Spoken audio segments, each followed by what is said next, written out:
masked raider with the black mask there in the wrestling ring, and then the guy comes in with the blue cape, and they go into this great phony wrestling match, and it's a great show. It's a great show, and they got cheerleaders, the commentators, you know, on the left and the right, and the public enjoys the game. They like watching the match. It's exciting, isn't it? I mean, they throw each other out of the ring, they beat each other up. He's up, he's down, no, he's winning, no, he's losing. Well, he lost this match, but he'll be back next week. Stay tuned, folks, for the next match. A grudge match is coming back, and so forth. This is American politics that we're talking about. Both of these professional wrestlers, they beat each other up a little bit in the wrestling match, and they go in the locker room and they pat each other on the back and go out and have a beer together and say, well, that was a pretty good show. What are we going to do next week? This is American politics. And we have our cheerleaders, you know, the news commentators and the talk show hosts on the left and on the right, and they frame the debate. They won't let the American people debate the real issues. They won't let them even think about the real issues, which are we going to keep American sovereignty or not? Are we going to let the Federal Reserve System, which is a banking cartel, continue to run our government or not? They won't let us talk about those things. So that's the problem. As long as we depend on the phony wrestlers and depend upon their well-paid cheerleaders in the media to keep us focused on secondary issues, we're never going to get out of this mess. So the first thing is to recognize the problem, see who the opposition is, and then walk away from them. Well, I think the kind of a show that Glenn Beck puts on is, first of all, it's very entertaining, and he does a good job of it. I have a little trouble with his television persona. I don't really go for it very much, but a lot of people do because he seems to be so sincere and so emotional and so patriotic, and he loves his country and so forth. And that sells pretty well. Am I questioning his sincerity? Yes, I am, because I know it's a show.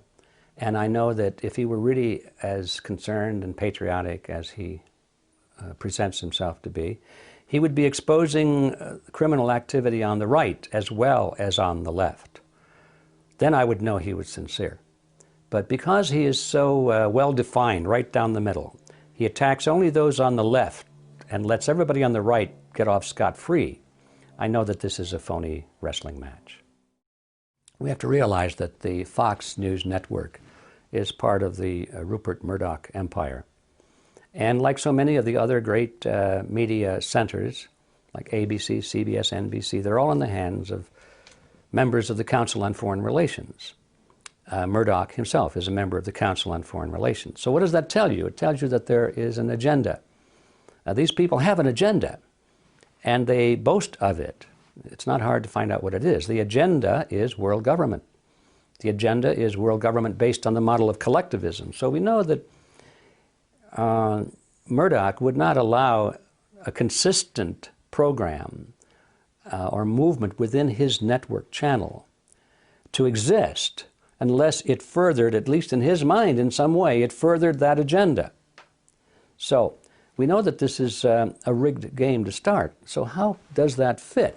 So we've got the Fox network over here, which represents the right wing of this right-left paradigm. And we've got other groups over on the other side, which I won't mention them because there's so many of them, but they represent the left wing of this paradigm. It depends on who you're listening to and which channel you're looking at. You get this cheerleader effect. These are the good guys on the right, and everybody on the left is bad, or the other way around, everybody on the left is good, and everybody on the right is bad. And this is no accident. The Fox network fits the role of being the cheerleader for anything on the right, which means, currently at least, the Republican Party. And they do a great job of that. And when Glenn Beck draws the chart showing the lineage and the connection to the Communist Party and all of that, I have no doubt that that's true. But why doesn't he do the same thing for the Bush family, for example, showing its connection to the Nazis in Germany and the banking connection where they funded the rise of Adolf Hitler? Why doesn't he do that? He'll never do that. And he would ridicule anybody who would bring it up. He would call them a conspiracy theorist or something like that. That's the role he plays, and he plays it very well. So in order to drive this ping pong ball or this tennis ball back and forth over the net, going from Republicans to Democrats, Democrats to Republicans, you've got to have people who are expert at criticizing the other side. I mean, that's part of the game. You can't have an open and objective analysis on the news. Otherwise, people would say, I guess both parties are lousy. You can't have that, because that's not how the game is played. So you've got to have people assigned to expose and oppose the left, and other people over on the left that oppose and expose people on the right. And so it's necessary always to have people who can voice serious opposition and criticism of the other side. And it depends on who's in office. I mean, because they're all bad. It's always easy to find something to criticize. They all lie. They all make promises they don't intend to keep, and in fact do not keep. They're all involved in all kinds of scams and swindles, and there's dishonesty involved. I mean, that's politics. They all are like that. Maybe I'll make a reservation for 1%. I don't know. Ron Paul probably isn't like that. But you just can't count on it being any other way.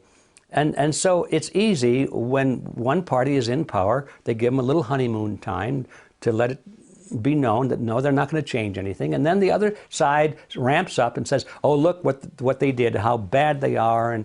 And so the voters are thinking, oh, yeah, we got to get rid of him. And so they get all whipped up like they are now, people in the Republican Party calling for take back our country, restore the Constitution, get the CIA out of our bedrooms and off of our computers and so forth, all these good lines. They don't mean a word of it, or they're just playing to the sentiments of the voters.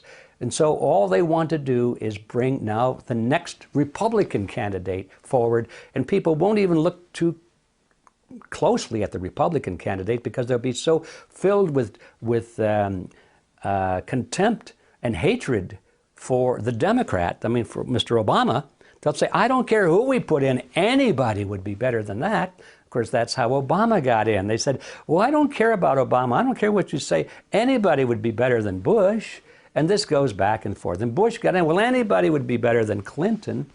American politics is the politics of hatred. It's not who you love or who you like, it's who you hate. That's what it's all about today. And it's a strategy that seems to be working pretty well. It always comes as a shock when people realize that some of the greatest mass murderers of history and greatest tyrants of history were actually supported and funded by very wealthy financiers and forces in the United States and in Great Britain. They sometimes go very closely hand in hand. Everybody knows about the rise of Hitler, but they don't realize that the Nazi Party was funded by many of the banking dynasties that still exist in the United States. They funded him, the large corporations. They went into partnership with some of the German corporations. They called it IG Farben. It was a cartel. And they put up tremendous amounts of money as investment into the Nazi war machine. They put money behind Adolf Hitler's political party, the Nazi Party. They even sent one of their public relations experts, I believe his name was Ivy Lee, over to Germany to interview Hitler and analyze him and to groom him and to make suggestions of how to improve his public image. They were intensely interested in promoting the Nazi regime. That's a matter of record. It's not a question of opinion. You can like it or dislike it. It's a matter of record. But this always happens. When Mao Zedong came to power, he couldn't have come to power had it not been for very powerful forces inside the United States. At the end of World War II, you know, the Japanese had been driven out, but there was a large division in China. The nationalist Chinese under Chiang Kai-shek held a large portion of the country, and another section was in the hands of communist forces, Chinese forces, under the leadership of Mao Zedong. And the nationalist forces and the communist forces were bitter enemies, even though they had fought more or less together against the Japanese. They both knew that when the war was over, only one or the other would be able to survive. And so they were preparing to fight each other. That was not in the best interests of the people in Washington, D.C. They didn't want that to happen, and they put pressure on the nationalist Chinese, Chiang Kai-shek's government, to accept the communists into their own government in key positions, what they call a coalition government. And they wanted them to go into very key positions. In other words, in control of the military in particular. Well, that's the end of the game, you know. The nationalists didn't want any part of that. So General George Catlett Marshall, who was in charge of all of the military operations in the Asia theater at that time, simply cut off the flow of ammunition and arms to the nationalist Chinese and made sure that all of the military equipment that was left behind by the Japanese was delivered to the communist Chinese. And with those two acts, there was no question that Mao Zedong's forces, which was now by this time much better equipped than the nationalist forces, that they would be victorious, and that is how it came to be. And George Marshall even boasted afterwards. He said, "With the stroke of my pen, I now disarm 30 divisions of Chiang Kai-shek's army." So that all came out of the United States. That was the decision of the so-called capitalist forces in America, that the Chinese communists would now take over China. So all of these things are contrary to the conventional knowledge of what happened in history, but as I said before, none of it is really difficult to find. It's a matter of recordable, it has been recorded history, and it's not even a question of opinion anymore. So the bottom line is what? The bottom line is that some of the most brutal and totalitarian regimes of history have been funded by people of great wealth, people who we used to think of as capitalists, and sometimes still call them capitalists. Why? Because they have great wealth. And what we don't realize is just having great wealth is not the real issue here. It's what you do with that wealth. And how did you acquire that wealth? A free enterprise capitalist would be one who acquires his wealth through competition and free enterprise and producing products and services at a better quality and a lower cost. A monopoly capitalist would be one who acquires his wealth by purchasing the loyalty of politicians and the passing of certain laws to throw the weight of government in his favor and to put obstacles in the way of his competition. So there are two kinds of capitalists, if you're going to use that word, and we have to be very clear. The capitalists we're talking about that have supported the totalitarian regimes are not free enterprise capitalists. They're monopoly capitalists, and they believe in the concept of collectivism. The issue of bank bailouts is a very simple one. You can make it complicated, but at its core, it's a very simple issue.